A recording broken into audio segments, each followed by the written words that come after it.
Welcome, friends, to another edition of Wolff Responds. I'm your host, Richard Wolff. I want to talk to you today about two major world events, the ongoing war in Ukraine and the extraordinary events in Israel and Gaza particularly. They have something in common others have not noted that I want to emphasize.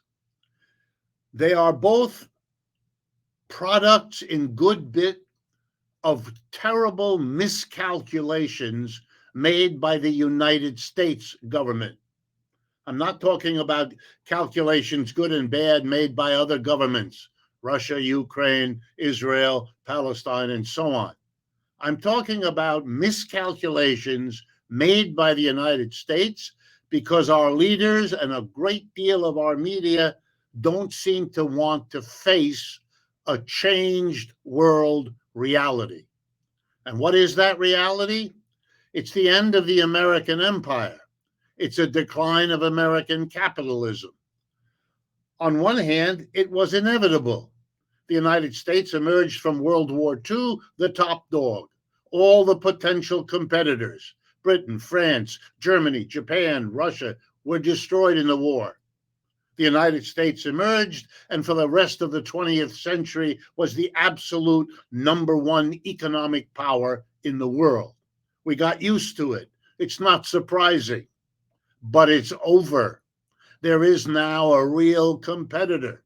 There is another part of the world economy.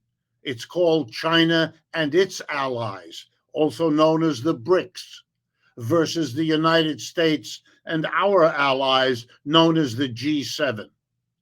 The BRICS and China are already a larger, wealthier economic power than the United States and the G7 combined.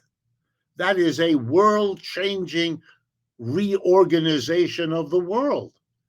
Every country in the world is adjusting to this new reality, that you can go to Beijing for loans, not just in New York or London or Washington, that you can change your trade policies, you can change your migration policies. The whole world is now reorganizing itself around two powerful poles, one declining, that's us, and the other one rising, that's them. This is not a question of whether you like it, support it, wish it were otherwise. It's a question of facing a reality. And this reality has been coming at us for 15 years. It's now here, and it's not going to change anytime soon. Where are the miscalculations? It's because our leaders are practicing what psychologists call denial. They're not looking at this. If they see it, they don't think about it. They don't bring it into their brains when they're trying to come up with policies. Let me show you how disastrous that is.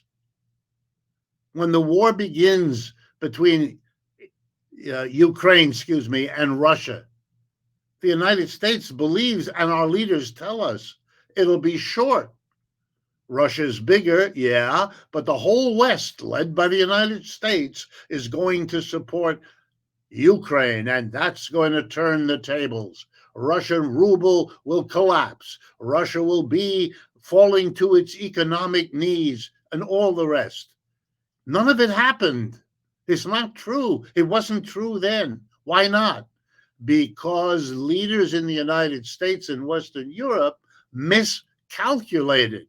They didn't understand that Russia could and Russia would turn to China, turn to India, sell them the oil and gas that the West wouldn't buy anymore, thinking that would bring Russia to its knees. Didn't work. And over 2.5 years, almost into the war, the Russians are clearly winning and the Ukrainians are clearly losing. A catastrophic miscalculation. Worst of all, of course, for the people of Ukraine. Terrible for Russia, but not good for the United States, to say the least. And then there's the question of Israel in Gaza.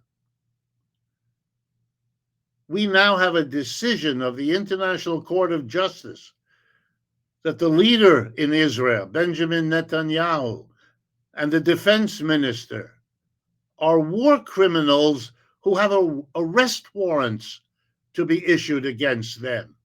Yes, Hamas, 3 leaders there, are also considered in that light. But this was not supposed to happen in the calculations of the United States.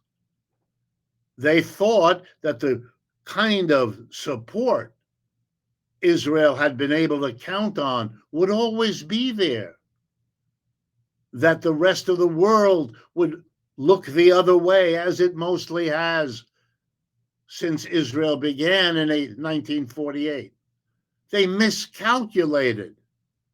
The Palestinians have won the support, for example, of the BRICS community. And that support means more now. Through the BRICS, among others, the Palestinian side of the issue has become better known. The Israelis were always better at making their position known, especially in the United States. So the United States, after the horrible attack by Hamas in October, the United States pledged undying 100% support, not understanding that the world has changed. Whatever your view on the Israel-Gaza conflict, the rest of the world is clearly, in the vast majority, siding with the Palestinians, seeing what Israel has done after October as a kind of, to use the United Nations term, probable genocide, or now the new term, war criminal. The slaughter of huge numbers of Palestinians has turned the tide, even in the West, even in the United States, which wasn't calculated either. But it's the same mistake. Americans, too, are affected by the changed world position. Yes, there's some denial here, too. Bad news is often denied.